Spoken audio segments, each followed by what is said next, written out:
Hey, Star Wars fans and Rule the Galaxy friends. Is that how Joe starts it off, guys? Who knows? Star Wars Something like fans that. and Rule the Galaxy You friends. do you, boo. Yeah, welcome to Rule the Galaxy podcast. It's NFL draft night. I'm pretty sure that's where Joe is right now. He's in the Steel City of Pittsburgh. the home of the Pittsburgh Steelers, who I have no problem with, and the Pittsburgh Penguins, who I couldn't give two shits about. But I can't say anything bad because the Flyers are up 3-0 on the Penguins. But this is Rule the Galaxy podcast, not a sports podcast. And I am here with Alfie and Brent. We're going to be talking Darth Maul's episode 5 and 6 tonight, if I'm not mistaken. We're going to hit some Star Wars news. But before we get to all of that, we're going to whip it around the horn. Alfie, how are you doing tonight? We're doing good, man. Busy night. Having some Wi-Fi issues here, so if I start freezing up, I may just dip out. So keep an eye out for that. But right. things going good. We're busy. Every week I say the same thing, man. Busy with sports. I mean, you got a little baseball. Is it now officially softball? It's now not official. baseball anymore. Yeah, and she got reps in as catcher tonight. She did great. Is she She's wearing doing good. gear? Yep. Nice. Oh yeah, the full setup. That's awesome. Yeah, it's we're fully in baseball mode, man. That's why I just got home. There we go. We got our background set here. We just don't Very have nice. we just got back from a travel game, and it's with a rescheduled game. We're on a good run here. We're supposed to get some rain Saturday, so that'll give us a break. But yeah, it's busy, man. It's busy. Yeah, Enzo's doing track. Inslee's an assistant for the special needs track team, so she's running with them every day. We got off-season conditioning going in the mornings. What's that? She's volleyball, right? Oh yeah, and club volleyball. Yeah, she has a tournament this weekend. She just got home from practice. Gotta love it. Gotta love it. Just pure madness. Brent, how are you doing tonight? I am doing fine.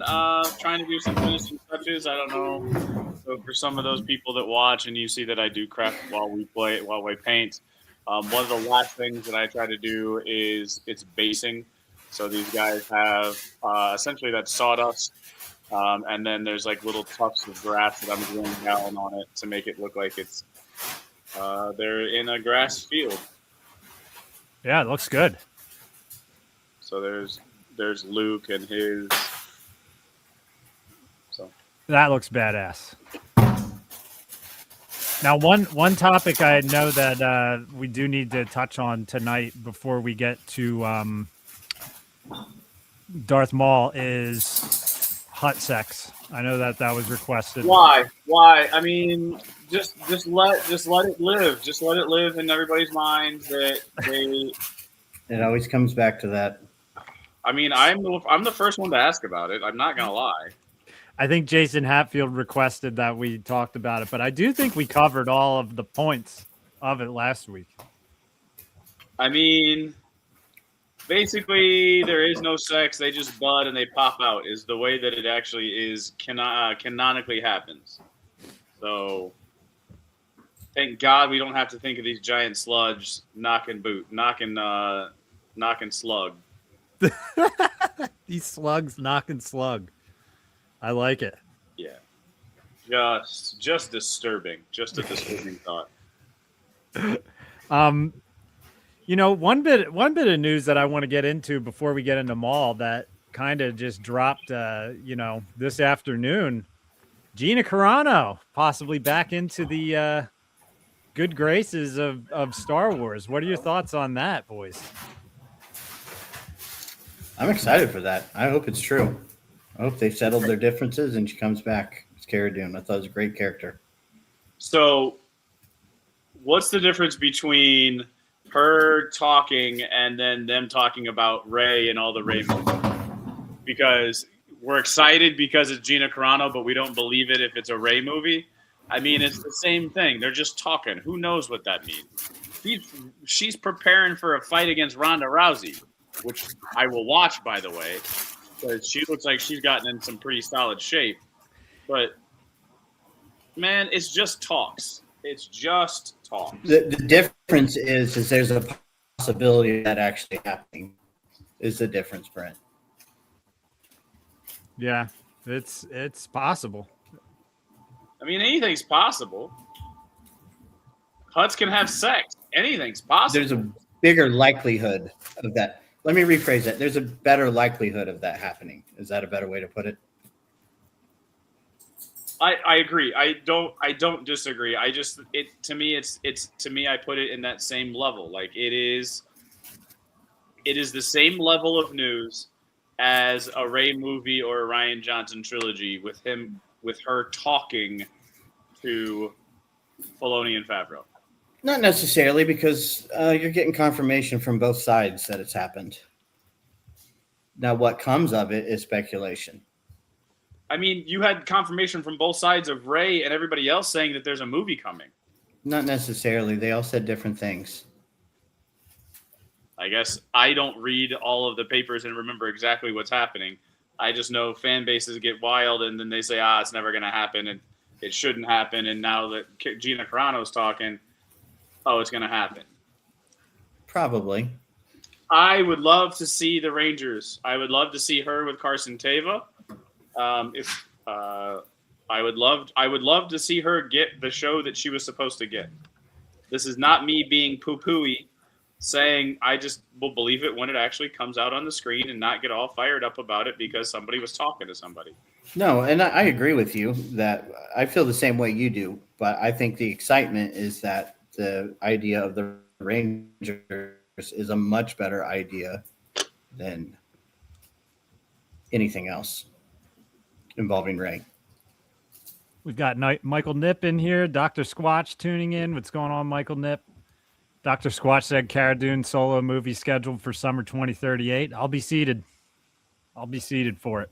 I mean, I'm not gonna not be seated like that. Like, let's understand. But I'm not gonna jump on the hype train until I see video and video evidence. Like, I didn't jump on the Maul hype train until there was actually shows being released. Yes. And I don't know if I'm quite as deep into it as D-Doc over there. I think D-Doc's firmly on that train right now. Oh yeah, the Maul train. Oh yeah, I'm the same. I'm all the way in on it. I'm loving it. Another piece of news: maybe Gina Carano can get into some reshoots before Mando comes out, and maybe they can put her as the end credit scene with Carson Teva at the end of it. But speaking of reshoots, did you guys see the story of Oscar Isaac talking about how, somehow Palpatine Returned was a reshoot? Mm-hmm. And that his exasperation was pretty real. Isn't it interesting that he said that? I don't think so, because who's gone and can't blackball him anymore? The guy who made him do the reshoot. And I think, what was it? The Grillo Cairo said, there's one guy and it starts with Bob and ends with Gurr. Yeah. Mm-hmm. Yeah, that's true. And Iger's gone. So it was dumb. But they felt they needed it to sell to the fans because they thought that was because the original trilogy fans were not there and they felt they needed something, so they went back to fucking Palpatine. Sorry. Basically, they had nothing else to go for. And I agree with you there, but I think also they were just out of ideas how to wrap this thing up. Maybe they should have made Broccoli Face from, what was it, season 3 of Mando? He died. That's true. Broccoli Face died in that battle. It was his buddy that got shot out into space that was supposed to show up. No one's ever really gone. I mean, that's true too. I love Mass, the original group of Rule the Galaxy. Massengill said, and he's the first one that put it in the way that made me think about it. He said something about Captain Phasma not really dead, and I was like, why? Because she fell 1,000 feet. Because if you fall over 1,000 feet in the Star Wars universe, you survive. Because think about it, Maul. And who's another one that everybody in the world thinks survived? Mace, because he got shoved out a window in Coruscant. They all think that he survived that fall. So if you fall thousands of feet in Star Wars, you do survive. I've got another 3D printed Lego stand, boys. I'm just shelling these things out. These make a Lego ship from Star Wars look so much cooler. And it's just got a nice angle on it. You just set it right on here. It's got a spot for the minifigures to sit with it. I don't know why Lego does not give you a buildable stand with every set. I know they do it for a lot of them, but these are awesome, man. I got to share the files on our Discord, which also reminds me, if you are not in our Discord, I will put a link in the description below when the podcast is over for our Discord. We want to try to get some of the fans in there. We've already got some of you guys in, and there's just good stuff going on in there. I could technically just go to our Discord and scroll through that for every topic of tonight. Yeah, you're missing out. I know. So question for you, though. Is our fearless leader in there twice? No, Alfie's name is Rule the Galaxy in it. Oh, that's Alfie. Okay. I Yeah. thought that was Joe. I thought Joe had two different Discord names. No, Alfie's repping us in the Discord. Yeah, I have been on Galaxy of Heroes for years. Yeah. And then my picture is Jonah Hill in the hot dog costume. That was from I can't remember, something on the Galaxy of Heroes Discord we did. We've got Nicole Thomas says hello. Hello, Nicole. Hey, Hi, how's it Nicole. going? And then we've got AnimalCon 9637 says, I just farted out a jalapeno seed. Thanks. Better out than in. That probably burned a little bit. Probably. You got to make sure you save that, though. Put it in your jalapeno seed jar. Specifically the one that you fart out the seeds. Wow. Wow. Yeah. But yeah, did any of you guys watch Adam Savage go behind the scenes for the Mandalorian movie? I saw the trailer or the title card, but no, I did not go in and actually watch it. Was it good? Mm-hmm. I know I Give me watched some- something behind the scenes. I don't know if it's exactly that. I'm sure it probably was. Give me some highlights. I mean, it's just props galore. A lot of practical. Yeah, a lot of practical. And that's what Favreau went into detail, pretty much saying, you know, all of the seasons of Mando, we don't have the time to prepare for with practical effects the way we did with this movies. Like for this, we had years. So they're in what is it called? Is it called Race Alley, Alfie? Does that make sense? Something along those lines. They have all the stuff in these hangars. Right. Yeah, they have all these hangars full of everything. And I mean, they released another episode, and Adam Savage got to go into the cockpit of the practical Razor Crest that they had, and it is just awesome. I mean, the bar that you see. Martin Scorsese's character at, that's a real practical effect bar. Like he was able to go walk back there and stand behind it. The 1-to-1 scale model of the N1 Starfighter is sick that they have in there. Yeah, that's nice. But yeah, he's like every day, man. There's more and more of this Mando stuff coming out. I'm hyped for it. Dude, they have that special IMAX screening, and I wish I could have got it. They don't have anyone close to me. There's one close to where my brother lives, but there is not one close to me. Yeah, I got tickets for that. Too little, too late. They didn't do enough. I'm just trying to say what all the other fanboys and all the other haters say. You know, and as I said last podcast, I took Twitter off of my home screen. So I'd say I'm on Twitter. I'd say I'm on Twitter for over a week now. I'm on Twitter like 90% less than I used to be. And it's not really because of one thing. It's really because if I don't have anything to do, I'm on it. I'm scrolling it. I get too sucked in. My screen time on Twitter was no good. So I just was like, I need to take a break. I can still go on it if I need to. but with it just not being on the front home screen, I click on it a whole lot less. But where was that leading to? It was something that had to do with Twitter. You have a much happier view of the Star Wars world because you listen to the dumpster fire that people. I do, but you know what? Twitter. On Instagram, I still see the Andor fans who just hate on the Mandalorian for no reason. I still see it in those comment sections. I saw like on that special clip that they shared that was awesome, where it was Mando and Zeb on the land speeder shooting back at him. Yeah, the one person was like, "Who's in charge of color grading for this movie?" Oh well, at least we got Andor. I'm like, you are a miserable person. Who's in charge of the color grading? Who cares about the color grading? They're in a desert on a blue land speeder. It's Zeb shooting a damn bazooka at another land speeder. Get over it. Who's in charge of the color grading on this scene? I thought that was great. I thought it was hilarious. I think the comment's hilarious because there's people that take themselves too damn serious and they think that they're movie makers. Yeah, it's like just go watch Andor again. Then no one's holding you back from watching it. It's available to you. Go watch it. You know what else? You know what else is available to you? The Acolyte. Top 10 streaming. Dude, that is such BS. I don't believe that for a second. Oh no, it's true, and there's a very solid reason for it. What's the reason for it? Because it autoplays when Maul is finished.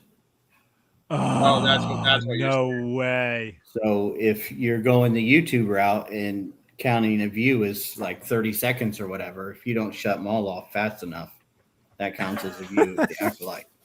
Quick, shut it off. Don't give the Acolyte more views. That is hilarious. I can see that. I mean, yeah, because it does come on, because I've seen our girl Jackie's face quite a few times after Maul's over with. Mm-hmm. Thank you, Animal Con. Animal Con says, love you guys. And then we got Dr. Squatch. All of those Adam Savage Star Wars videos are fantastic. The Doug Chang one is super interesting. I did not watch that one yet, and I know you sent that when it came out, Brent. Which one? I mean, it was the one when they were working on the model of the Razor Crest, right? No, he just went through, and Doug Chang recently put out a book. And so it was his book of like what Doug Chang's worked on in Star Wars, but then they like walk through the actual props of the pictures of the book.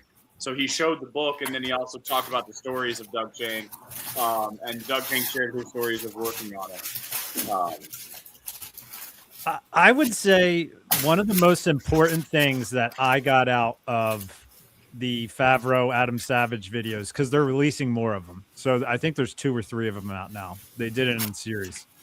The most important thing I got out of it is Jon Favreau made sure to make it clear multiple times. This isn't just a season of Mando special effects wise. Like he said, they went in on this movie, like as far as everything goes. And they showed the stop motion figures that they're using for it. Like, and dude, you know, they got some tricks up their sleeve for this movie. Mm-hmm. If they know what they did to us in season 2 of Mando, there's going to be something like that in this movie. There's going to be something. He's also made it very clear that this is not just episodes mashed together to make a movie. This is not season 4. Right. Yeah. That was the other thing. Yeah.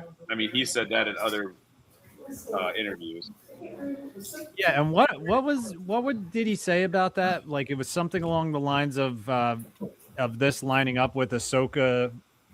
No, that was season 4 of Mando. That was if there was a season 4 of Mando, it was written and ready to be shot, and the intent was for it to line up 100%, or not 100%, but it would have been Mando and Thrawn, and it would have given you a lead-in to Ahsoka season 2.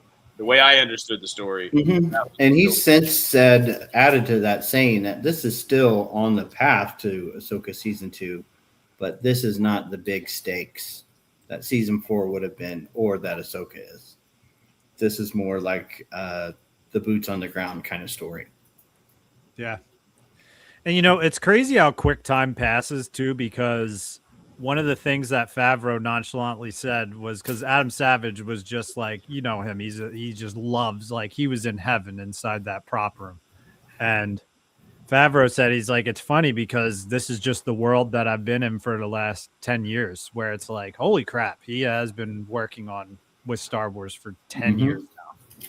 Well, I mean, so 2020 was season 2. I think 1819 was probably season 1, and he was probably working on it. Well, hell, the story was from the original gallery, if I remember. Now, this has been a year since I've watched it. He was writing and designing and sending things off about Mandalorian during his filming of Jungle Book. And I think the Jungle Book was like 2015, 2016, and maybe like somewhere in that world. Yeah. As far as timeline. Yeah, and I mean, he loves it. Like, he says that he says they do everything they can to try to stay true to what the original Star Wars was, and that's why he said we're still using some of the same filming techniques that were used in the original trilogy because it still works. So far, I like what I see. I mean, it looks like a bigger, better, longer episode of The Mandalorian, and I love that show. So I'm excited for this. Yeah, I am too. Now, one note that I have from Joe: Disney accused of sequel erasure with all May 4th stuff being OT and prequel. Have you guys seen that? Because I have, actually. Yes. There's a mystery box that only contains the 6 films, not the 9. Yeah, it's Spirit Jersey. I want to try to get one of those. I was like looking at the calendar to see when Father's Day is, because I was going to tell Meg, this is what I want for Father's Day. Because guess what? With it being the OT and the prequels, I don't care which shirt I would get from that. I'd be happy with anything, honestly. I agree. Would you be happy with Attack of the Clones, though, Alfie?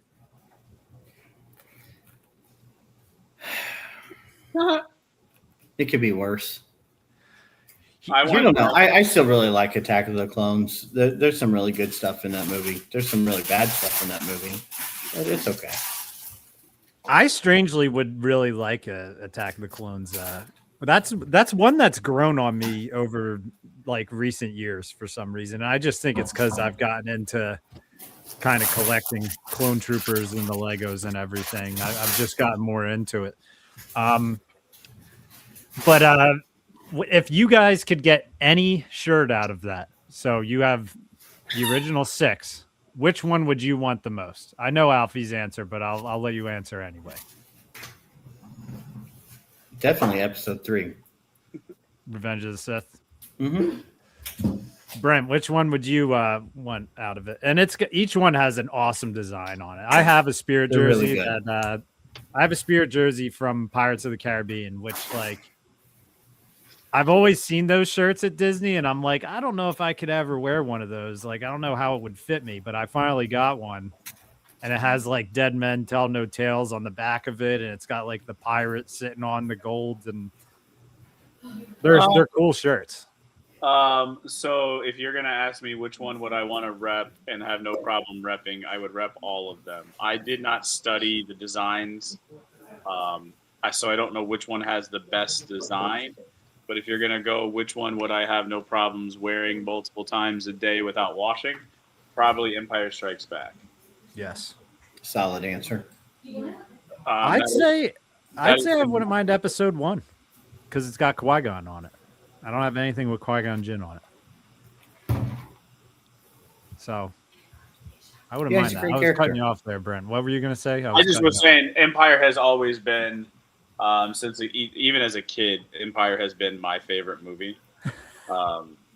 So like there are people like it's funny because when I was growing up, you ask Star Wars fans what's your favorite movie, and almost all of them would say Return of the Jedi, right? Oh yeah. Right. And I'm like, nah, dude, Empire Strikes Back. You got Vader in the turn, and you got the walkers at the beginning. You got the back to tank with the helmet coming down. You got him force choking somebody from a distance. You got Cloud City, and you got there's just so much in there that I'm a fan of, and I would go off on that, and most everybody that I knew were like, nah. Now you ask people, and they're like, oh, Empire's the best one. Yeah, we weren't old enough for Empire when it came out. Sorry. Jedi was like when we were in our prime. That's the one I remember the most, standing in line for. I remember the toys. I remember the big hype of that movie. I'm rocking that Mando Roosevelt's shirt that I have. Nice. Yeah, it's got Bo-Katan, IG on it, Mando, Dark Trooper. It is a sweet shirt. I wore it to David's baseball game, hoping one of the dads would say something to me about Star Wars, and they didn't. So one day I'll keep planting the seeds. I'm not going to just go out of my way, but how else are you supposed to talk Star Wars with someone at a baseball game unless you just straight up say, "Do you like Star Wars?" You got to kind of throw the nugget. Do you like Star Wars? Everybody's in the baseball mode though when you're at a baseball game or practice. It's hard to get anybody to talk about anything besides baseball or softball. That is true. That is true. So glad. One thought I just had talking about my shirt. Do you guys think that the armor is going to be in the Mandalorian movie? Because I'm surprised that she hasn't been shown in any of the trailers. I'm surprised that absolutely no one from the show has been in the trailers or mentioned as being in the film. Yeah. The That's armor, why I think there's a lot of surprises. Casca Reeves, Cobb Vanth, Boba Fett, Fennec Shan. I mean, you can just go down the list of maybe this is a very Mando Grogu. I know we see Zeb in the trailer in the what's the name of the squadron? Delphi Rangers. Yeah. Or Delphi Squadron, I think. Yep. Yeah, nobody really from the show. Granted, Grief Karga. Will there be any mention of him in how they work that into the story? That he's no longer with us? Yeah. I hope they do, because he was really involved in, he was directing episodes, and he was just really involved in it. So he deserves to have his flowers in that movie, because he obviously would have been a part of it if he was still with us. I think, and I don't think it's a big spoiler, but I think the only Mandalorian character that I've seen associated with this film is maybe IG-12. Yeah. And whether that's just an add-on action figure or they're in the film, I don't know. But I know there's a IG-12 that's coming out in the Mando waves. Oh, Eagles are on the clock. Squatch, I need you to let me know what we do, because I don't have it up on my TV. I was in such a rush getting down here. Don't even have it on the TV. So I need you to report to me what we do. And Leaping Lonnie, are we watching Maul? We're not actively watching it now, but we will be doing a episode review of each of the this week's we'll get there tonight. And, yeah, we're gonna get there. There's actually the more we Makai Lemon USC receiver. Oh, AJ's definitely gone. AJ's definitely gone. Yeah, he's gone. Let's go. All right, skill position. Let's go. Fired up. Dun dun dun dun dun dun dun. Dr. Squatch reports. Thank you, Squatch. Now we just need Joey on here doing the Mel Kiper analysis of it. But do we have anything else as far as Star Wars news goes? I did see that Popcorn Bucket, the Jabba sail barge, will be at Galaxy's Edge, Hollywood Studios, for May the 4th. I don't think all of that stuff will be, but I did see that sail barge will be. Yes, that all came out today. It's all going to be there May the 4th. Okay. The C-3PO, the barge, what was the other thing? The Maul lightsabers. But yeah, there was a big thing about that today. It's hard to keep up. There's so much stuff being announced. I mean, so many merchandise tie-ins with the movie. There's just not enough. There's just not enough. They didn't do it. Too little, too late. So you want to know something funny, and this will be like before we kind of start to get into Maul. Last night I was like, because I've watched bits. I got about halfway through Rebels, but I've watched so many clips of the important scenes that have happened in Rebels before I watched it, where it's like I don't know the show like the back of my hand. But I was like, last night I was like, let me just go on YouTube and I just want to watch all of Maul's appearances in Rebels. Dude, our Star Wars animation now is so off the charts that it is so weird to go back on Clone Wars and Rebels animation. Like the details and the details are so crazy now that it's just funny to look back on those shows. Like I was watching, because Rebels kind of has a cartoony look to it. I think. Like to compare Rebels to Maul is a little hard because it's not the same animation style. Clone Wars is the same kind of style. Rebels was more in a traditional cartoon animation. Yes, but it's just funny to see Maul's animation in that, Maul's animation in Clone Wars compared to where we've gotten now, with how detailed it is now. Because you're watching Maul Shadow Lord, it really pulls you into that world, and the detail is kind of crazy, and it just feels real. It really does have a real feel to it. You kind of forget you're watching an animated show sometimes when you're watching. I agree. Until you see the cool little lightsabers. They definitely stepped it up a notch. See, it's not that they're pool noodles. They're just showing the vapor trail from it. The lightsaber itself is not bending. They're just showing the I swear, in a few of them, I have seen a curved lightsaber, and again, it's because you're trying to show how fast he's moving it and the force at which he's moving it. I understand the purpose of it. I just don't know if I can sustain my disbelief. It's also kind of like I'm not a big fan of the bright OSL lightsaber that lights up like it's a flashlight. I don't know if I can get behind that as much either. Well, I went down a wormhole last night because I wound up getting into Kenobi clips last night too, and I was watching Vader versus Kenobi, the final battle. The final one or the first one? The final one. The first one has a lot of OSL and it's not the greatest. But somebody was saying, was that you guys? Was that in our text chain or was that in Discord, where somebody was saying that was supposed to be shot in a cave? Yes, I had some leaked information about that. That it was like a budget cut. They thought it was going to be in a cave, and they came in and nope. Here's what you got. You got to make it work. Yes, which even their final battle, I look at it compared to other stuff we've gotten, and I'm just like, why did they do this to them? Oh, because they would do these faraway shots where you could tell they had to green screen everything in, and then when they wanted it to feel lived in, the shots were like overhead shots of them fighting because they probably had only so much space of a practical set that they were fighting each other on. I forgot about how much they throw rocks at each other in that fight. Oh yeah, there's a lot of that rock throwing like there was on Empire Strikes Back. Yeah.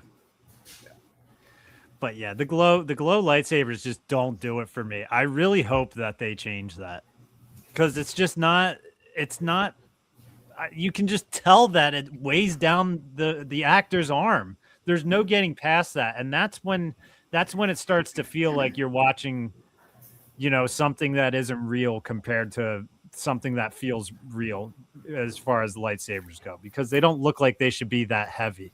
And you can tell by the strain of the arm when they're moving it. And the tube is just so much bigger than the tube. I think the thinner tube is more. I will agree with you. I haven't watched the Kenobi battle, but the Maul Inquisitor battle was probably, and I know I'm jumping ahead because we're talking, but if you want to talk, one of the conversations we have a lot is like lightsaber battles in Star Wars. That Inquisitor Maul battle was probably one of the top 5. Yeah, that was really good. It was good. It was good. So, Jason, we touched on your topic immediately. Jason just chimed in and said, "What shenanigans have I missed?" We did talk about the Hutts early on in the episode. And then here's Michael Nip. Looks like all the Mando and Grogu special event on IMAX are now sold out. Yep. Well, I saw Joe sent the link in our Discord, or Alfie. One of you guys sent the link in Discord. Yep. And I tried Pennsylvania and New Jersey, and the 4 theaters that are within driving distance of me were all sold out. And I'm pretty sure that link, it was day of that it was announced, wasn't it? Yeah, I posted it like as soon as I saw it. It had not been out very long. there's only going to be 5,000 or 50,000 tickets sold for this show. They're not really going to do much, man. I don't know like what's going on here. Dude, I mean, the estimated number of ticket sales is just so far below what they shouldn't even just make movies anymore. I've got the AJ Brown text flowing into my phone right now, man. You'd think I'm in the Eagles front office. Everybody knows me as Mr. Eagle. Would they actually move him, or are they just saying? We just drafted a wide receiver in the first round. We picked up Hollywood Brown. We picked up Hollywood Brown's there now too. Okay, yeah. We picked up Elijah Moore, which he has potential, but he needs to prove that. But the Eagles have picked up now like 3 or 4 receivers in the last 2 months, so AJ's definitely gone. But yeah. Anyway, back to Maul. Should we just dive into Maul right now, boys? Sure, why not? Hit it? Now we've got, and again, I got to give a thank you to Joe, because I texted Joe and I said, hey, I want to be able to run through these episodes the way you have been running through them, because Joe takes notes. He has a lot of details on episodes that I would miss hosting. So Joe did send me over a list of points that I'm running off of. So even though Joe is not here on the show right now, he's here in spirit. But we've got Maul episode 5, Inquisition, which again, I love the text that they show in the beginning of the episodes. If you can see it, don't watch it during the day. I'm telling you, it looks like it's some kind of like PowerPoint color that if you remember Microsoft PowerPoint, like I don't know if PowerPoint is still used at all today or not, but it just looks like a basic clip art text, but it just reminds me of old school Star Wars the way they do it. But yeah, we got episode 5, the Inquisition. The Inquisition, what a show! The Inquisition. No, anyone? I don't know that.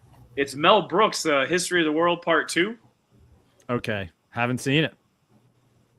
Okay, you know Spaceballs? Spaceballs the movie. Yes, okay. I know Mel Brooks as well. I know History of the World, but I just haven't seen. Yeah, I don't know Part 2. Help me out, Michael Nip. Help me out over here. Yeah, I mean, so what do you guys got first thoughts on this episode, just to run into it, and then I'll hit some of the points that Joe has. But I mean, we've got everything happening in this. We've got the Empire showing up. The Empire absolutely sucks when they show up. Mm-hmm. I like that. I like the sense of fear and imposing that of the Empire showing up. Okay, could you imagine, if you will, D-Dot, you're sitting and playing a space lacrosse game. You walk out of Eagle Stadium. You walk out of the link. You look up, and a Star Destroyer is just parked right over the top of the tallest building in your area. Yep. That right there makes me pee down my leg. Mm-hmm. Absolutely. All the gunships flying about, the troopers unloading. All the lats, repurposed I like lats. that. Dude, those I need a Lego set of those, and I just think it would look so cool. I really do. Even though it's All going to be white? all white, you mix a little bit of grays in there though, but it's just so funny to me. It's like they took the clone gunships and were just like, all right, no more individuality. Literally get the paint sprayers, paint them white, and send them out in that. Mm-hmm. Which did they have those in Rebels or no? The landing ships. Yeah. The ones in Rebels are more of the police cruiser one that you see in Andor, if I remember correctly. I don't think The ones with like the 4 like kind of angled wings and the TIE fighter front. Yeah. Okay. Yeah. They're using The them. one Go ahead. in Andor, were they Empire or were they still Republic? So that was what I was going to say. Like the one you saw Dr. Pershing get picked up in not Andor, in Dr. Pershing in, what show was that with Pershing? That was The Mando season Mandalorian? 3? Might have been Mando 2. Mando season 2, that was just a Lambda shuttle. Well, no, where he was doing the work, she set him up to get picked up by the That New was Republic. The one girl that he thought Yeah, was like, I don't remember what showed up. but that was the Lat police gunship that I know of in Rebels, is that ship. Now, when you say the Lat, you're talking about like the clone gunship, correct? Mm-hmm. Kind of like the Coruscant guard Yes. one that I have for the Lego. Okay, that's what I know. I probably don't call it by its proper terms, but it was cool to see them buzzing in, man. I mean, you almost had Attack the Clone style shots in this with the ships landing and those stormtroopers coming out of the ships. Ooh, yeah, that looks really nice, Brent. So this, it fell that the wing fell off because I tried to magnetize it. This is the Lat that I keep talking about, the one that was in Rebels, the one that was in Andor, and this is actually, it's a playable model in the game. Yeah, that is a nice looking ship. That is awesome. Off topic, I can't wait to see those ships in The Mandalorian that look like the head of an ATST and they have wings on them. Mm-hmm. Yeah, the old school like Kenner mashup. Yes. I can't wait to see those. Exactly. And not to get too deep here, but that goes back to like the expanded universe and the idea that the different warlords who controlled little pockets of the universe had fleets of these mashed up ships that they just where they were just like together. Customizing them. Yes. Yeah, that is awesome. But yeah, we have Lieutenant Blake from the Empire, who's just like pure asshole as it comes. Mm-hmm. Pure Empire. Love him. Yeah. Pure asshole as it comes. Yeah. Yeah. Like Palpatine's like, get me my biggest dick and send him to that planet. Darth Maul's there. Give me a good asshole. But yeah, he shows up in the police, office and pretty much just starts running shit there. So he takes Lawson's partner into interrogation, which David says to me when we were watching it. What's interrogation? I was like, I have a feeling you're going to find out what it is on this episode. What do you guys think happened to her? I don't know. Were those really her like claw marks on the table? Oh, okay. And again, we get another little Batman kind of reference here with him coming out of the shadows behind Lawson. Yeah, that absolutely is like a Dark Knight, Joker Batman interrogation room type situation because you've got Marak in there. Which, dude, is Marak not already 10 times more badass in this show than he was in the Ahsoka show? Yes. And like the first season of Rebels, the Grand Inquisitor was like this. Then after, the other Inquisitors were always kind of like Team Rocket, and this in Maul, it seems like they're going back to, yes, this Inquisitor. There's a reason why he's the first brother, and he's badass. I wonder if we will see how he becomes like the fart ghost or whatever from Ahsoka. The fart ghost. I like it. Yeah, because he's like, if he's badass right now, it's got to be because he doesn't get Maul, and they just kick him to the curb, and Elsbeth is like, I got you. Yeah, I mean, Lawson held his own in that room. That's one thing I'll say I was impressed with. Lawson doesn't give a shit. Like, he's kind of seems like he's like, I've been there, done that with pretty much any scenario, where I thought he was kind of going to be a little more scared, but he doesn't really care at all. I mean, he's pissed. He wishes they weren't there. Mm-hmm. And I mean, he gives them the info that they need. It's not like he didn't open his mouth, except he didn't talk about the two Jedi that he saw. Yeah, I don't think he was aware of Marok's abilities. And again, Batman, I love that he goes to this scene and is doing some detective work, albeit with the Force, but still, you kind of see him putting the pieces together of what happened. Which that reminded me a lot of the Jedi Survivor game, because like you come across like situations where you can kind of feel through the Force what happened there, Right. You get the history. Yeah, and every time Marok is like touching his hand on like the lightsaber marks or whatever, you can just hear the sound of it. It was badass. There's also, and so I'm not sure. I just like the fact, what is it? Quinlan Voss has I like the fact that different people have different Force abilities that are different to them, and so there could be Marok because he's a fart wind, and sense that, right? Because he might just have that ability to be able to sense like Quinlan Voss, and we just don't know what his full sensibility is. Yeah. And back to a comment from Joe, my brother. He says dead, so he thinks Lawson's the woman is dead from the precinct. I mean, it does show Lieutenant Blake go over and just kind of like erase her file,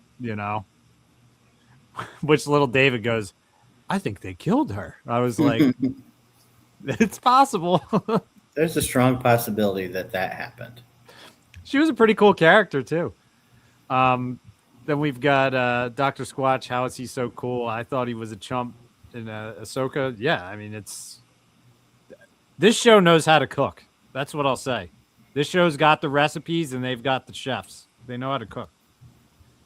Then we've got Michael Knipp. He's seen some things from his bounty hunter days. That's true. I mean, we get a lot of backstory on Lawson and his friend. Yeah, They have history. How about when like we're getting a little ahead here, but how about when his son is like, yeah, they're friends. They're friends. They've been friends for a while, and then they're like talking, and him and Devin kind of like look at each other. Like Devin kind of looks at him like, oh yeah, they were friends. Like she kind of gave some things together. Yeah, she kind of gave him that look like, yeah, I think it might have been a little more than that. Yeah. There's a reason why your mother works on Coruscant. Because she works for the Empire, because they're not evil. That's true. Yeah, so is that this episode where we're introduced to his mom, or is that the second? I don't want to get too far ahead. I do have Joe's notes, which I've been kind of freeballing right now, but I think it was this episode. Yes, it was. I see it in Joe's notes now. Now we have Two Boots has no clue how bad he messed up. That's one thing that Joe put down. Okay, so are we sure that it's Two Boots that did it? Because I didn't put that together. Was it the yes from Two Boots? Okay. Yeah, and he's hoping that Lawson sees that what he did was right. Yeah, that ain't happening. No. And I did like that on Lawson's desk there was like 8 other cups of coffee. So this isn't the first time that Two Boots has brought him coffee hoping to reconcile. Interesting. I didn't notice that detail.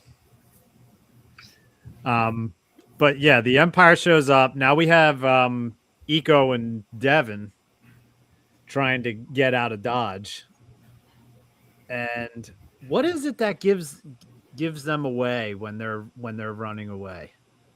They're in the subway and Eco used the Jedi mind trick on the Yes. one stormtrooper.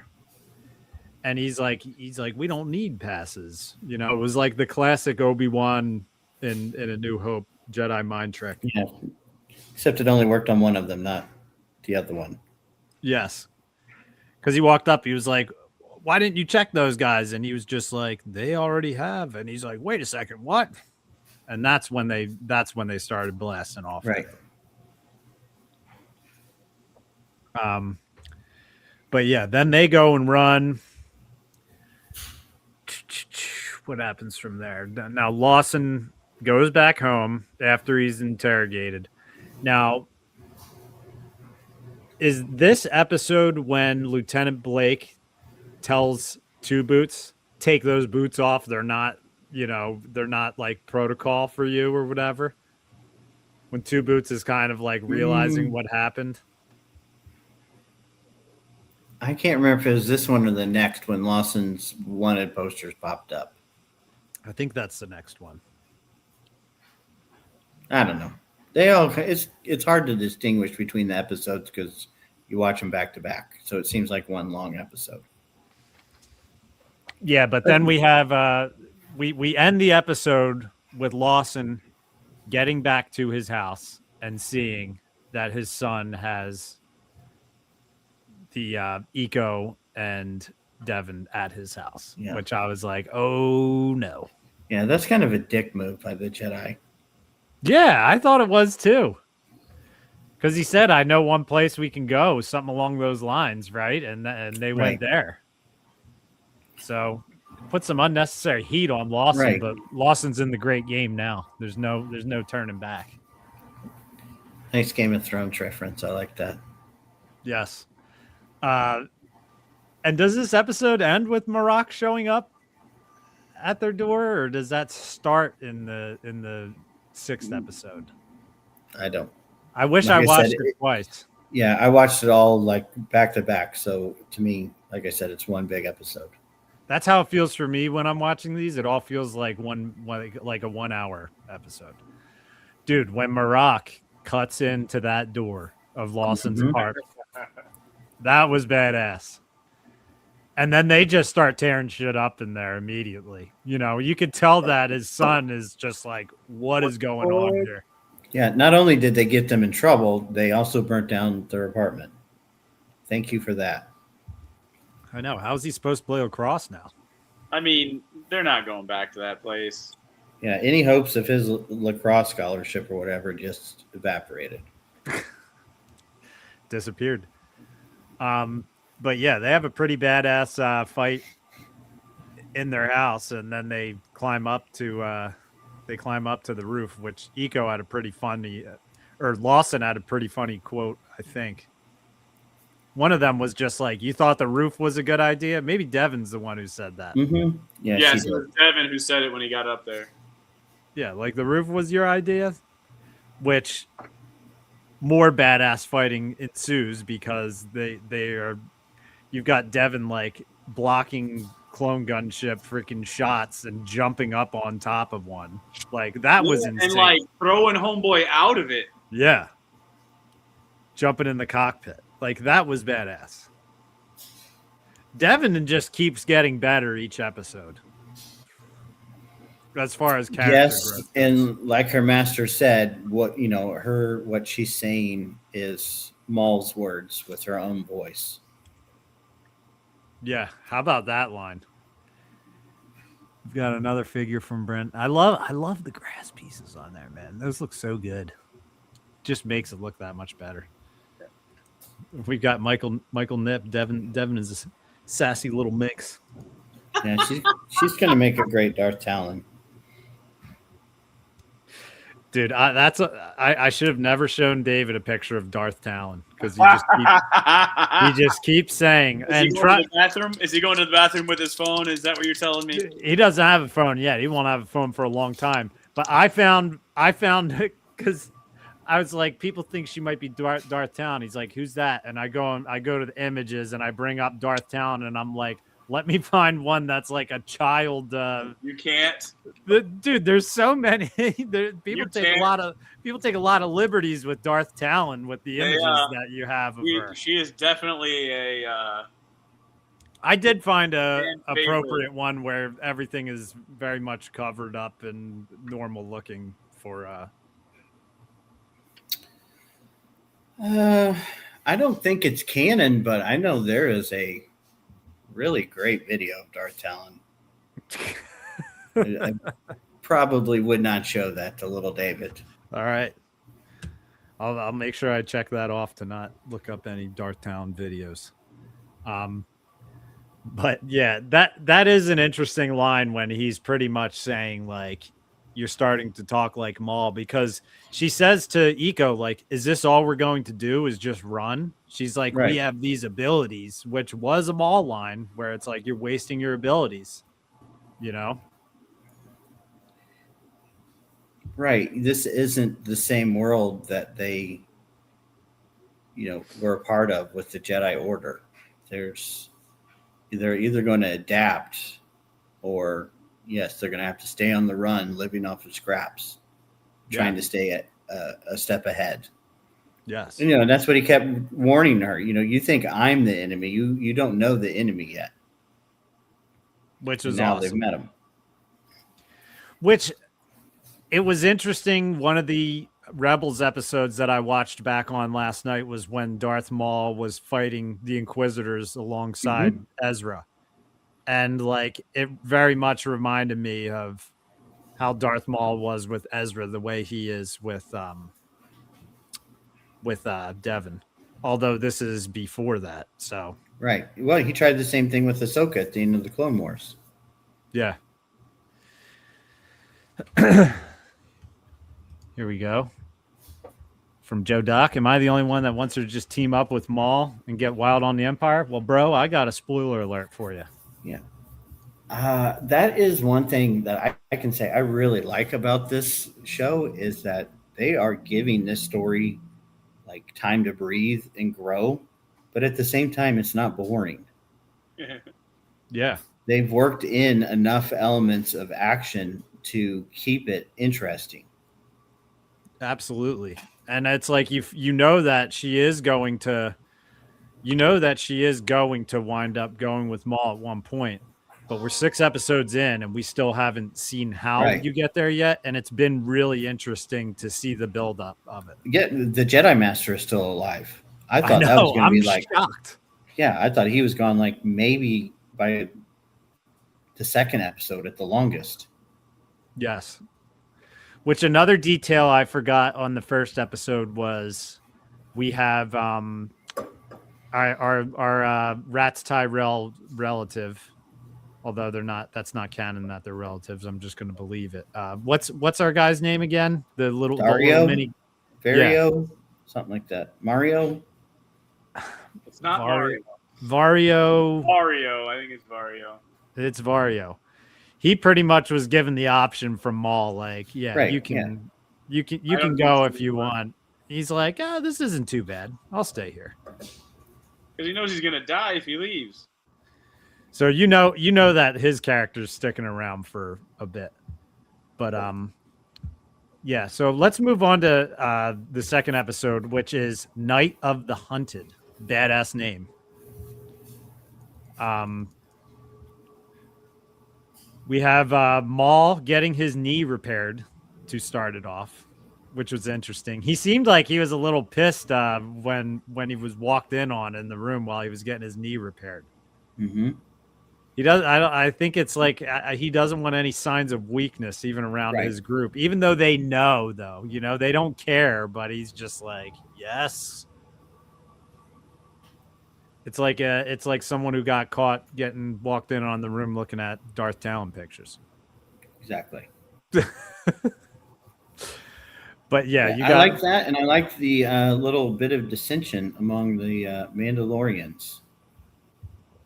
yeah. We could put up with so much when we're getting paid. We're not getting paid right now. While you're off on your Sith apprentice little side quest. Yeah, that was interesting. And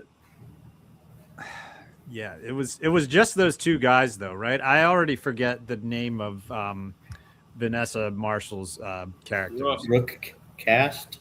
Yeah, Yeah. Rook cast. There's a lot of names to remember, and I'm always just bad with names. I'm the type of guy where I'll meet another parent and be like, "Hi, I'm Dave," and they tell me their name, and then 2 seconds later, it's gone. I'm bad with names. Um, but yeah, you've got those Mandos pretty much being like, we don't want to do this unless we're getting some money. Which Maul obviously has bigger plans. He was getting them some money before, but he's looking for bigger fish to fry.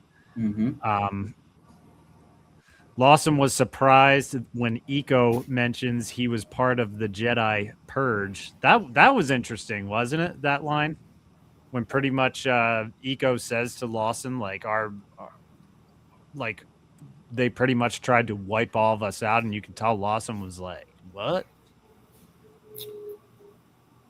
Yeah, I think, and it's going again with his character, kind of showing you through one character that most of the galaxy really doesn't know about the Jedi too much or what happened. Yeah, I think we as fans assume that everybody knows this Order 66 and everybody Right. knows the Jedi because those are the stories that we're exposed to. But I think what they're trying to say is not everybody knew and not everybody knows of the Jedi or what their powers are. But he seemed to understand that, like, he was hiding them. Like, yeah, because like in the previous one, he's like, "You didn't tell me about your powers." He's like, "I thought you kind of would understand, or it would go without saying why I didn't say anything."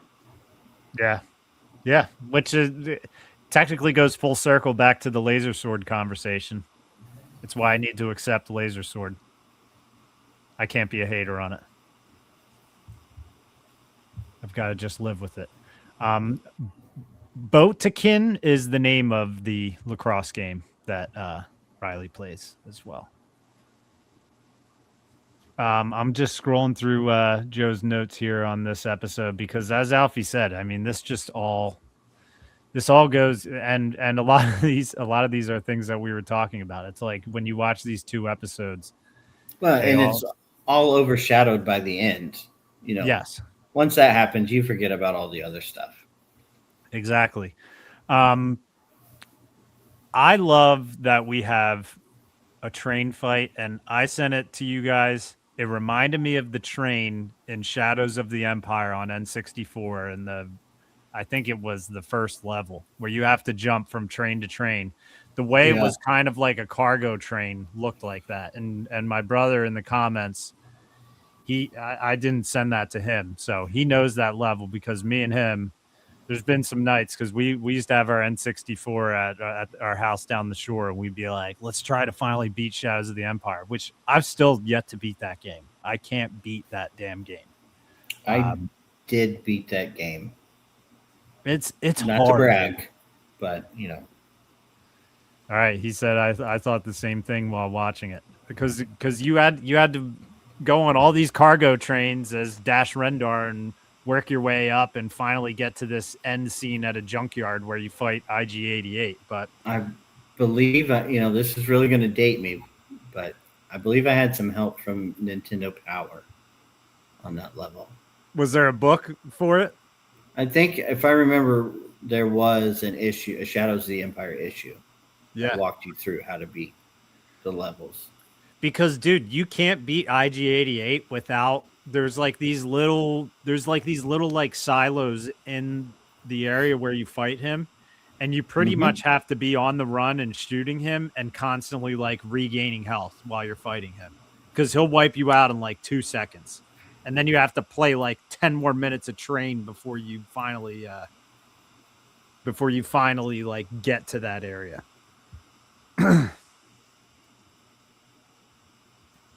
Yeah, our N64 skills are weak. I feel like if I could Well, get, go ahead.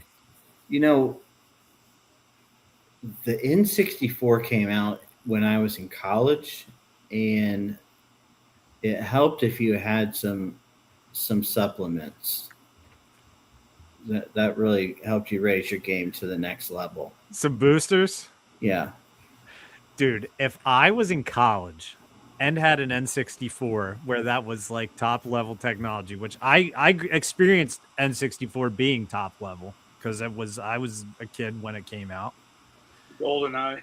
But man, if I could have been in the era where you had some, performance enhancing substances while you're playing it, whew. Not to get we'll just go there. Imagine a room full of people, cloudy, there's a scent in the air. Watching someone play Resident Evil for Oh the shit! first time. Oh shit! The things just jump out of fucking nowhere. And Oh you my have God. never seen Oh my God! something of this caliber before. I would not be able to sleep that night. It was like giving a caveman an iPhone. Michael Nip, is Alfie talking about Surge Cola? Jolt. Yeah, I could believe that, man. I could believe that. If time machines were in all of our houses, I'd pay to go to that room that you were in, Alfie, for that. Because I had an N64, and then the guy living next door had a PlayStation 1. Okay. And yeah, I had we played. It's hard to like think back to like that being so groundbreaking. Something that was beyond your capacity of believing. We went from a Nintendo. We had a Nintendo in our dorm room forever. And then all of a sudden we had an N64. And then, yeah, like I said, we're watching people play Resident Evil. Yeah. And no one wanted to play. We just wanted to watch. It was just so enjoyable to just like sit here and watch this game. I know. Here's Joe. Did you ever attend class? I would have a hard GPA time. was not the highest. Hey, Joe, I did. I could go I retained my athletic eligibility, so there was that to rest my laurels on. What, Brent? Two things. One, mine was GoldenEye, and two, if I could go back, yes, I have a master's degree. I got through college. But the fact that I could go to college for 2 hours and I had the remaining 22 hours to play GoldenEye and Ocarina of Time was magical. Yeah. Yeah. You have no idea what it was like coming back to school after Christmas break. It would have been like 96 probably. Oh, and everybody I think I was a sophomore. And all of a sudden we had the internet.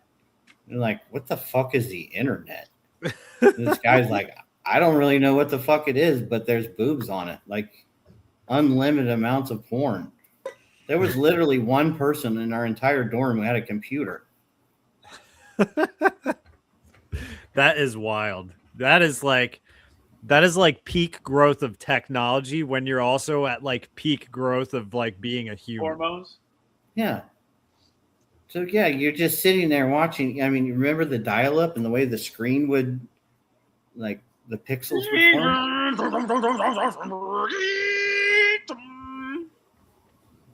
Yeah, we had a computer at the Doherty house that got a virus at one point, and I remember that I was blamed for it, and I had half a clue of what was going on.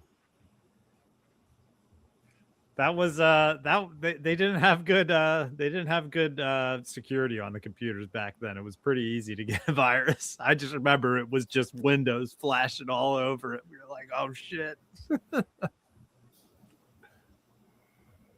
Yep.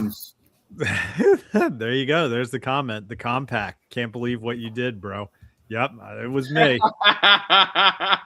the good old compact computer. All right, back to Maul. Back to Maul, man. Back to Maul. Yeah. we've got a Maroc showdown on this. You've got Devin and Riley together on the train because Lawson and Eco decided to stay back and fight in the parking lot. Ooh, that was weird. I feel like I just saw. Well, never mind. I thought I saw like a ghost in your window for a second there, Alfie, behind you, but I'll have to look back on that. 1 hour, 10 minutes. Maybe it was just a reflection. It was a reflection. Okay. We have a nice train fight here. Now, again, this is just where Maroc just looks insanely badass. I mean, Devin does a pretty good job of holding her own against him on her own. Am I right?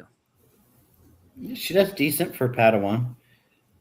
Yeah. Did you notice Maul on the other train? Like, I love this whole, them playing into this shadow.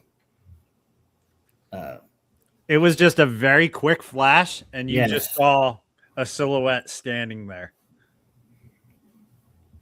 I mean, it was awesome. Epic. Kind of like Batman again, like they're leaning heavy into the Batman. Yeah. And that moment when Devin and Maul both turn at the same time with their lightsabers drawn against Maroc, I mean, that's just pure Star Wars porn right there. Forget about it. It is. It's excellent. I mean, it is very good. Now, Maroc at this point, we just know that he's just an Inquisitor, right? Like he's not. Yeah, like, he's first brother. Okay, and he's not like a spirit being or whatever. It seems that he was, and doesn't seem like it. He seems a lot more powerful. Yeah, and a lot more badass. Which I think would, anytime in movies, comic books, whatever, whenever you're brought back from the dead, there's always this idea of you lose some of yourself, not nearly as strong as you once were. So I get that. I think it works. Yeah. So we have we have just an epic lightsaber battle between Devin, Maul, and Maroc.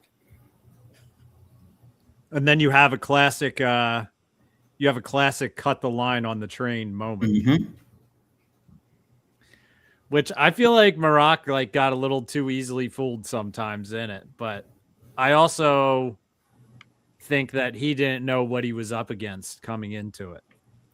I think he kind of had an idea from feeling around and knowing that that Maul was in a lightsaber fight with someone, but I don't think he expected to get double teamed. No, I don't think he expected Maul at this specific time. Yeah. That's always been Maul's strong suit, though, is no one knows exactly how strong and powerful he is. Yeah. He's not a Jedi. Yeah, he dances in the middle, man. He's not a Sith. Is he evidence of the gray Jedi, technically? I don't think so. I think he is, like on my game, an unaligned Force user.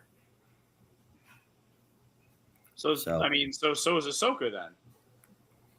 Well, it depends on which one of the 5 versions of Ahsoka that's in the game. But so we're talking Fulcrum Rebels Ahsoka. She's an unaligned Force user. True. But she also, I don't think she never steers away from the light side. True. And he's full on, I don't think he ever steers to the light side. Right. He's a full on dark sider, but he's just unaligned because he got screwed over.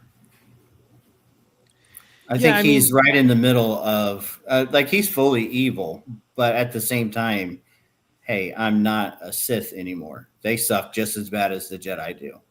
Yeah. Yeah, I feel like you could say he's dark side, where it's he doesn't really have any remorse for what he does to get to where he needs to be. But at the same time, I do think that he's not as bad as people think he is, because he says that essentially, when you have this fight where him and Devin team up to essentially get the best of Marak, and they know that they're going to have to face him again soon. She turns to him, and he's kind of like, "Give me a break," and just turns his lightsaber off. Right.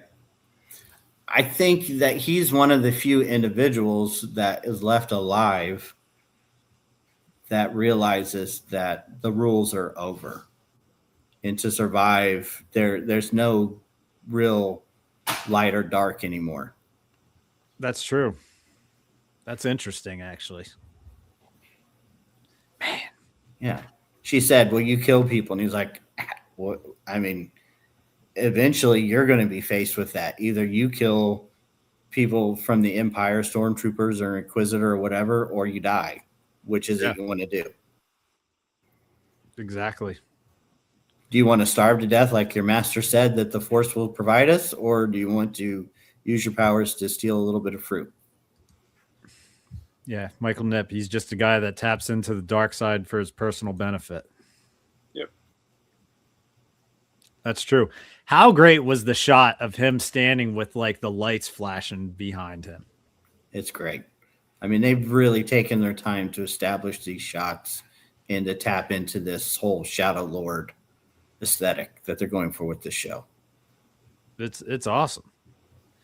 I have zero complaints about the show at this point, because as you were saying, Alfie, like about the build up where we're getting action like within these storylines building, it's like there's been so many shots in this show so far that have just been awesome. Even going back to the first episode where you had those, grappling hooks sent out for the heist that they did. The shots that they had when Lawson confronted Maul in the underground area, and you had that big shootout. Just Marak walking is awesome in it. Like they have not like taken the easy way out on anything in this show. No, they're bringing it. Yeah, they're bringing the heat. So this episode, if I'm not mistaken, this episode pretty much just ends with them. This episode ends with Marak at the hologram. Yeah, and I was right. About we asked last time. You guys asked last time. We ended the last show talking about, would you see the Emperor or Vader? And I was right. You didn't see the Emperor or Vader. The show's not over. I know, but like basically that was the Emperor, but you didn't see him. You No, didn't it see wouldn't him. be the Emperor. The Inquisitors didn't answer to the Emperor.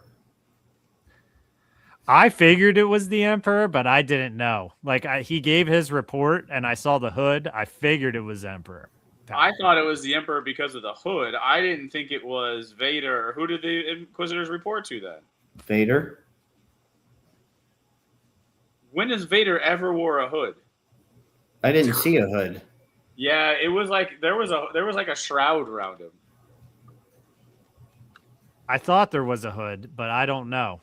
I feel like my mind just went to Palpatine when I saw it. I think your mind did. I just thought it was like the side of a robe, which Vader wears a cape. I was thinking it was over his head.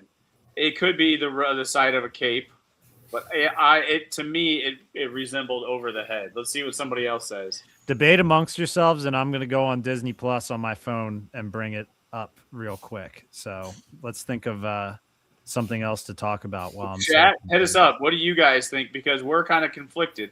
I didn't think it was Vader. Jason Hatfield says it looked like a robe for sure. And here's another topic. I asked Joe about this. This is from Jason as well. But doesn't Rookcast remind you of Sabine? Yeah, like a bad Sabine. I could get that.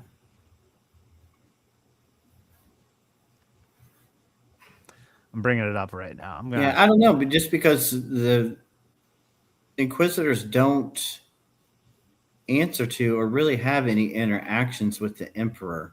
I don't disagree with that, Alfie. I get what you're saying. It looked like it was over the head. It didn't look like it was on the shoulders. And again, it was my interpretation and I could have been clouded from what I expected versus you had a perception of what you thought it was. Eyewitness things can lie because of this. We have different perceptions going into it.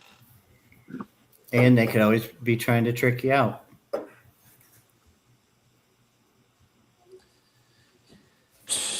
gotta log into this shit. Come on, man. Yeah, getting online and then trying to pull it up is going to be like ridiculous too. So I got it. I'm quick. I'm quick on the sticks. It should load up fast too, since everybody's watching The Acolyte. top 9 shows in the. I mean, the number 1 rated movie on Disney Plus like a week or two ago was like a 2015 Sophia the First Disney Junior movie. Touting yourself of being anything on Disney Plus alone, it's not the win that you think it is. Yeah. That's why I'm like, there's no resurgence talk of, okay, maybe, see, like, I'm looking at it as like, which it's not going to show up too well on screen from it being my phone here, but I'm going to, I don't know if I'm allowed to show this scene. What the fuck are they going to do to us? Good Lord, look at that animation.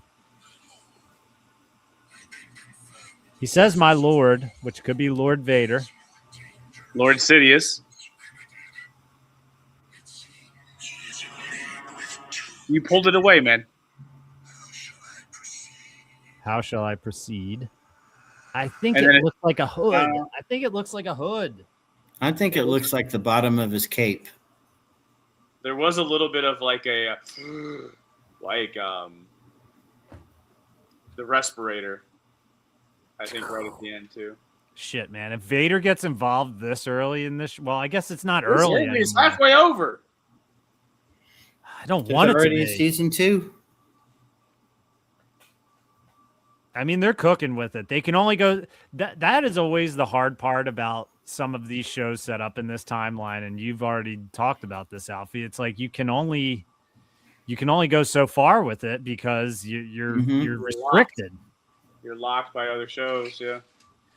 Which is why last night I went to Solo as well, because I was like, I want to watch that scene at the end of Solo again when Maul shows up and kind of get an idea of what timeline that's in compared to this Maul Shadow Lord show.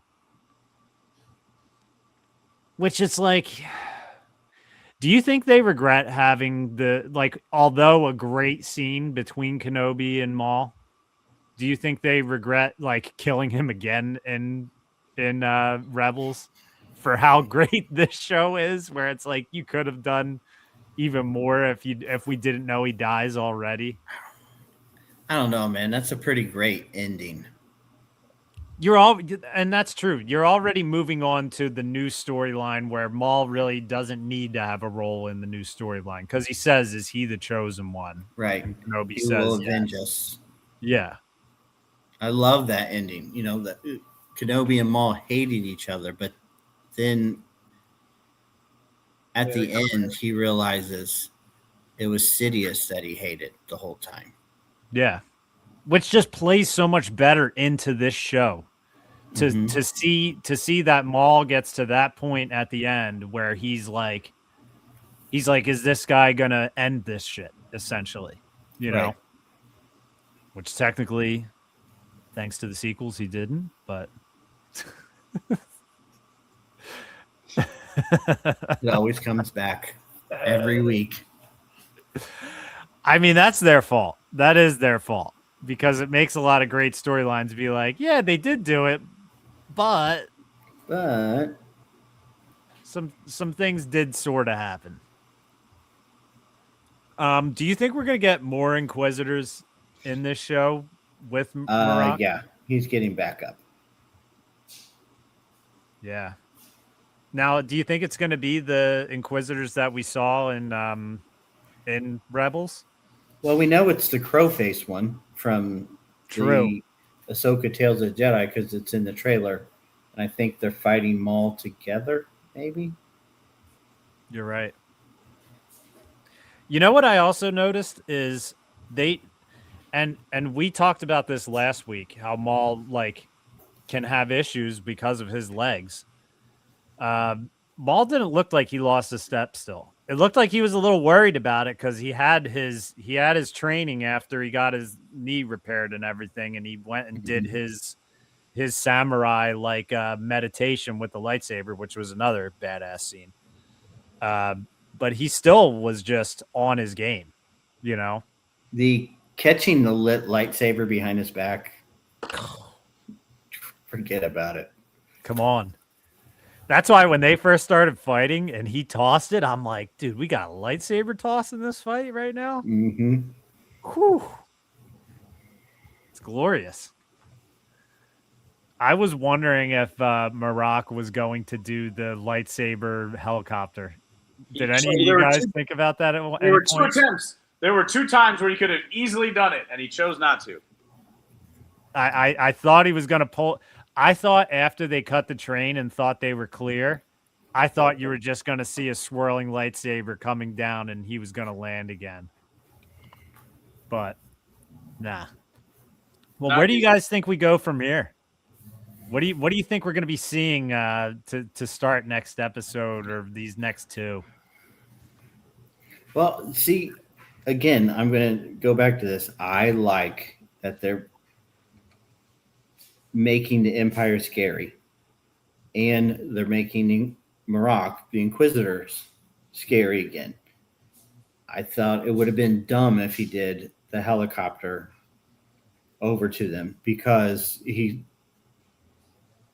clearly knows he's outmatched by himself, and it's far wiser for him to go back and report what's going on and get back up rather than to charge headlong back over to the train and possibly get defeated and let them escape. Yeah. I like that rather than them doing the Team Rocket kind of deal where, like I said, the Grand Inquisitor was great in the first season, and then every season after that, the Inquisitors are like, oh no, Ezra and Kanan escaped again. I was cracking up at how the one dies when Ezra and Maul were fighting them, how the one his lightsaber malfunctions while he's helicoptering off and just falls.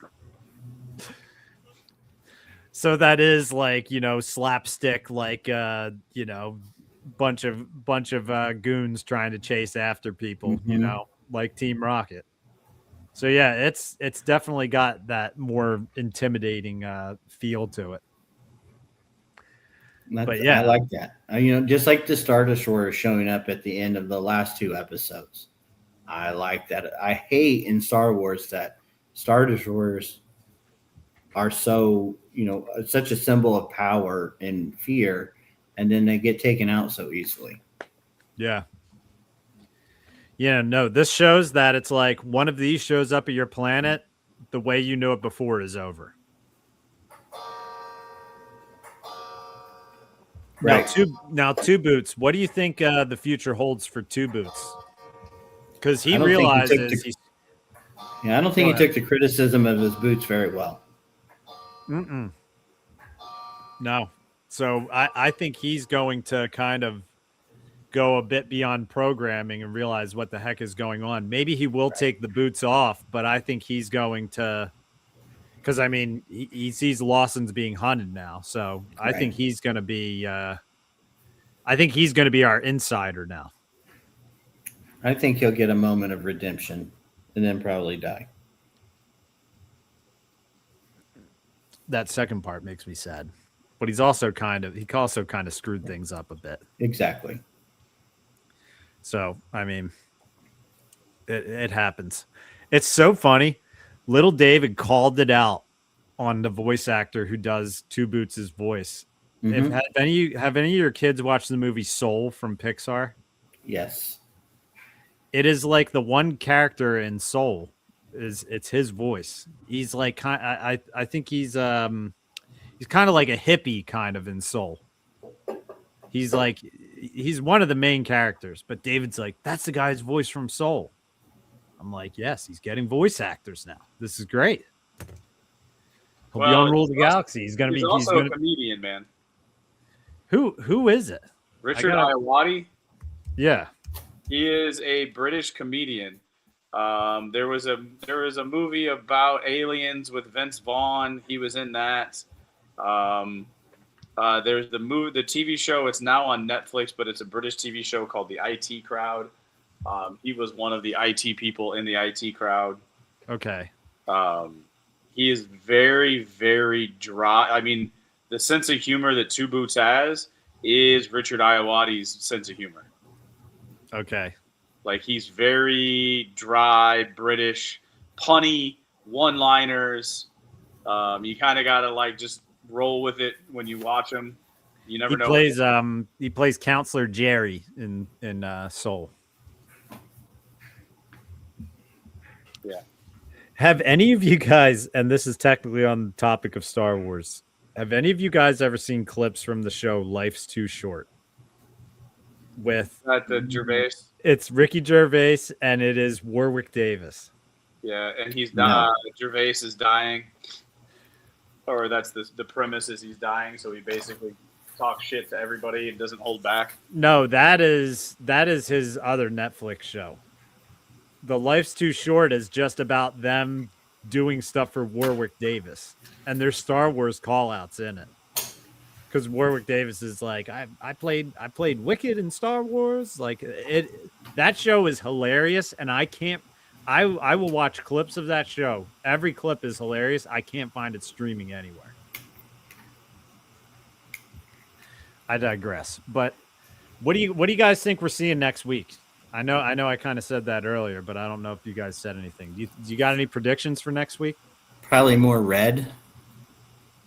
I think I'm going to see animation. Do you think that we're going to see the end of Eco next week? No. I'll go with yes. I was going to say yes. I think that we will see his end by next week. And that will fully turn Devin to Maul. I think we're going to see Devin team up with Maul and pretty much show allegiance to him within the next 2 episodes. I think it got greenlit so you could see the fall greater. I don't think the fall will happen until the very end. We got Hyperspace in here. RTG After Dark. What's up, guys? Comment from Joe. Looks like the Inquisitors are lightsaber helicoptering off again. That's a good one. Very good one. Bro, we were talking about icy lights in the group text today. We were talking about icy lights being in Pittsburgh. Yeah, I don't know. Are we going to see her bleed her lightsaber crystal? Do you think her lightsaber hilt is going to get cracked and she's going to bleed it in live action? Just like in The Acolyte? I hope there's a little more to it than that. Were there ever any shots of her having a red lightsaber in the trailers for this show or no? I don't remember them, if they were. Do you want an answer to that question or not? Ooh. Did you see them?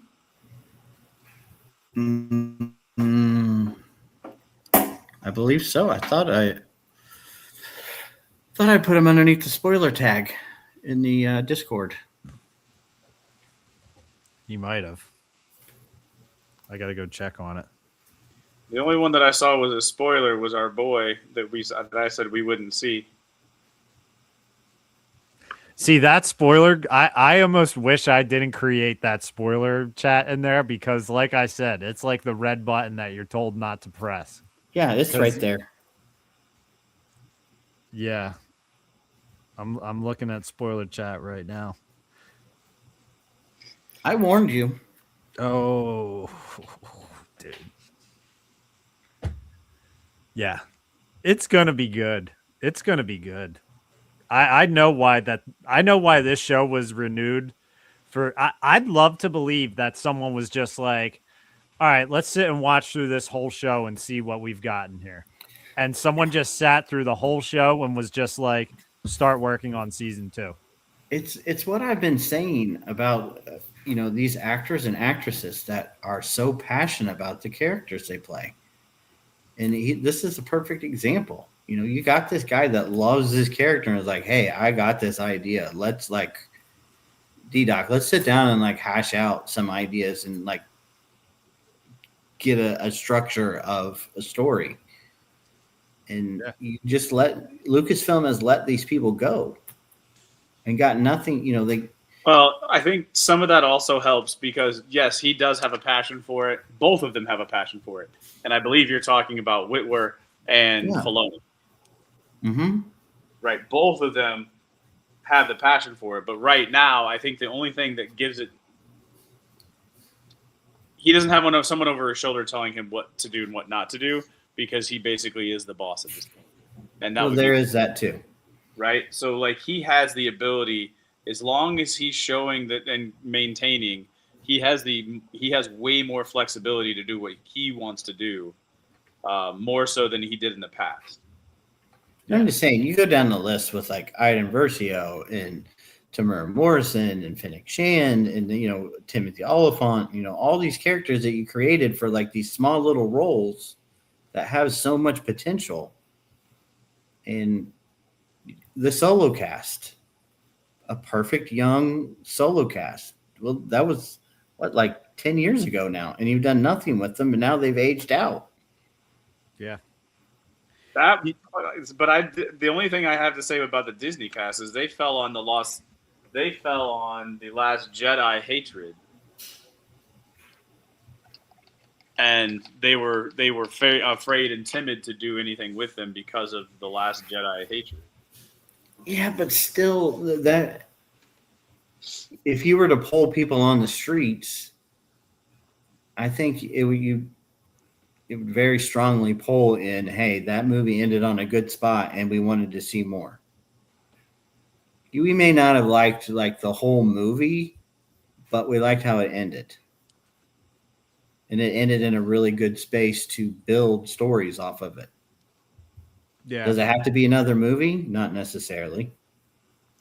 And that's what started my rabbit hole, as I said, was I went to Solo because I wanted to see Maul's scene in that again, because essentially him being this Shadow Lord is shown in that movie. Mm-hmm. So I was like, I want to see this again in live action because I've seen it multiple times, but I'm like, I want to see it again now that we're watching this show. And I just want to envision what a possible live action Maul would look like if we ever came back to it. Was Ray Parks playing him in that scene? Because it was, I believe so. It was Sam Witwer's voice. I'm not 100% sure on that, but watching it, I'm like, that's Sam Witwer talking. It sounded like him. What are you talking? Are you talking about the bridge scene where he's training at the end of Solo? Oh, at the end of Solo. At the end of Solo, it sounded like it was Sam Witwer's voice doing it. That I thought you were talking going back to the Maul show, because him on that training scene looks like Maul doing. It looks like Ray Park doing the double-bladed lightsaber at the convention. Yeah, but that was Sam Witwer doing that. He did all of the motion for this. Did he do the mocap for this? Yes. Then he did some solid work, because that looked like, the speed at which he was doing it reminded me of the Ray Park videos that I've seen. Yeah, Sam did the mocap for this, and that's why it's like, and as Michael Knipp said, he said that was before Ray Park's dark turn on Instagram. Ray Park will not play Darth Maul again. Like, that dude's gone off on social media. He's done some weird shit on there. So yeah, it was Ray Parks in Solo. It was him, but does it say that it was his voice, or was it Sam Witwer's voice? You have to give me another minute. Was it ever Ray Park's voice? No. Because at last we'll see the Jedi. The last we'll get revenge. That was not Ray Park. Yeah, they didn't. No, they dubbed him for that in Phantom Menace. He's always been the. I can't remember the guy's name. The special effects guy. Hey guys, you know what? We went way past our cutoff. Yeah. So So I'm Well, just gonna why don't we wrap it up while you're here, Brent? I mean, we've covered a lot of points. So I finished the base rim, so that's going to be fine. I'm basically done with these guys. I got to do maybe some like highlight touch up, but these guys are basically done. So there are 30 some of them. I don't know if you can kind of see my. There's a whole bunch of stuff over here. There's a bunch of Mandalorians. I need a YouTube video from you, Brent, where you go over your entire collection of everything you've painted. No, that's embarrassing. It was Sam Witwer in Solo. Nice.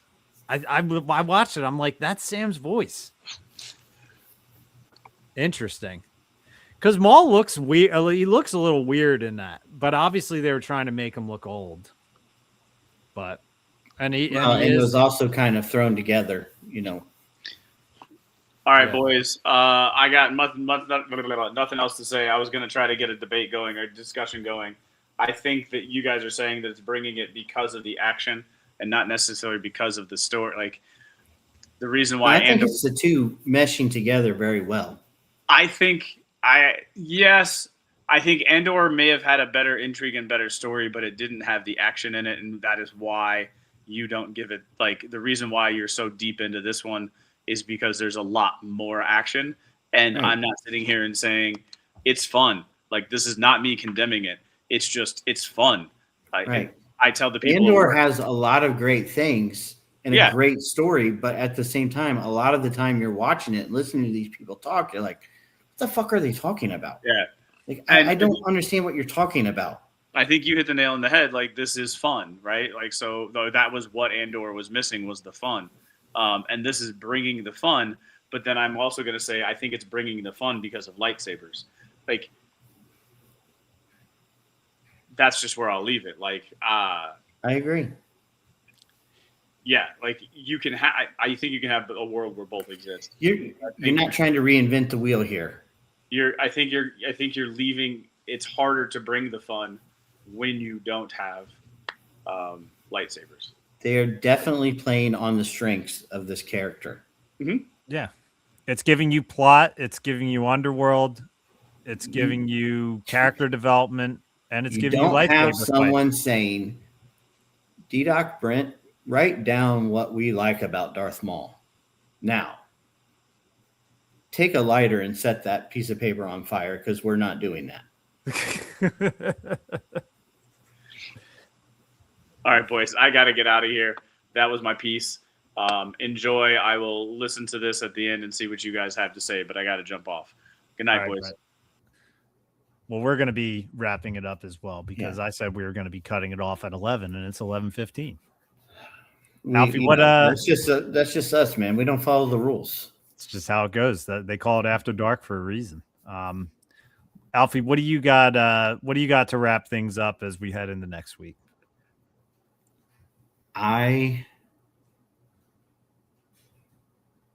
This is like the times of Star Wars that I love.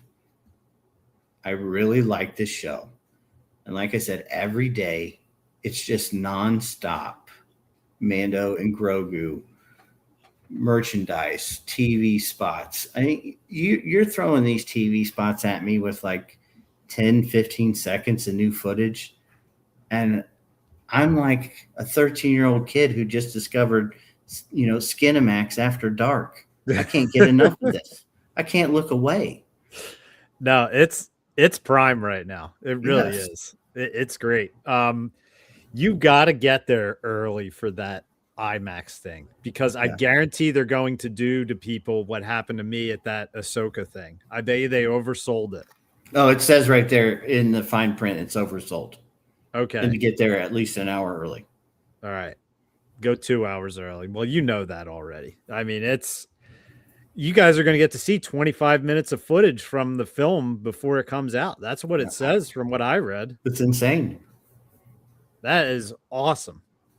They have it at King of Prussia, which is around where my brother lives, but it was sold out right away when I got on there. So, I mean, what should I expect though? This movie's not going to sell any tickets.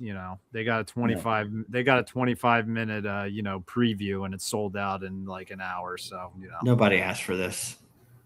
They're doing it overseas too. It's like it's not just here. They're doing it overseas as well. This little 25-minute preview. Yeah, I need I'm to know excited. everything from. Well, maybe I don't need to know everything. I do want to go into it kind of blind, but good Lord, if I could have gotten one of those tickets, I would have been going. I am so excited for this. I am seriously. I'm like 80-20 right now of taking the entire day off of work and Just getting there. seeing how many Walmarts and Targets I can hit in one day. Dude, I love it. Michael Nip, I wanted the poster. Michael Nip, did you get a ticket? Are you going? Jason Hatfield, he's got an extra ticket for you, Alfie. That's right. We're going to have some Rule the Galaxy meet and greets there. Get there Worlds early, colliding. boys. I don't be devastated like me, where I was literally the cutoff. I was the cutoff for the Ahsoka Anakin episode, where it was like, hold on a second, posters are out. Sorry, buddy, you're the last one, and then I had over 100 people behind me still. So, yeah, I'm excited for it. We're in good times, Alfie. This is we've grinded this podcast for times like these, you know. Yeah. We've gone through some times of nothing, and here we are, and we're eating good. We're eating good. We're at the top of the hill, and I feel like we're getting ready to go. Yeah. I mean, you got Maul on top of all this hype. You can't beat it. I had no idea the show was going to be this good. I had no clue either. I didn't think it was going to be a show where I'm sitting there like, is it Monday yet to see what's going on? Like, I'm just as in this, and I've been on Brent's side where it's like, I love live action Star Wars. I am like so locked into this show. I'm very much invested in it. Yeah, it's really perfect for it. And like I said last week, I think that's why, as much as I liked the Ahsoka show, I don't think she works in live action as well as she does animation. Yeah. And I think we're getting one of the best versions of Maul we've ever gotten, obviously beyond Phantom Menace. Like, we are getting one of the best versions of Maul we've ever gotten. And the writers are cooking, baby. So yeah, I hope it leads to more characters like this. Hey, for its ups and downs, I think the Book of Boba Fett was enjoyable. It had some great moments, but I think he'd be a great animated character. Hey, look at that rumor that dropped this week that that Luke Skywalker might be in a Tales of animated show. What do I always say? Easy wins. Take the easy wins. Yeah. Get your layups, man. I mean, geez. Can you imagine the numbers that's going to do if you're doing a Luke Skywalker Tales of? Yeah. And then you start building a little more lore, then maybe, do a little live action recast, and then guess what? Forget about it. You've opened some floodgates. There you go. Just print that money. Exactly. Well, this was a fun show tonight. Joe, I appreciate you sending me those notes over because I was able to bring up a lot more points than I probably would have talking about these episodes. They would have all just been meshed together. Again, if you guys are still listening at this point, join our Discord, Rule the Galaxy. We have links up on Twitter. We have links in YouTube videos. The Discord is fun. It's just like a big group text with all of us in there, and we're sharing stuff, and there's all different sections of talk. It's a good time. So hop in the Discord. Check us out on YouTube. There's always great visuals on YouTube. We'll share pictures. Brent's showing us what he's painting up that night. We appreciate all of you listening to Rule the Galaxy podcast as always. And until next time, may the Force be with you.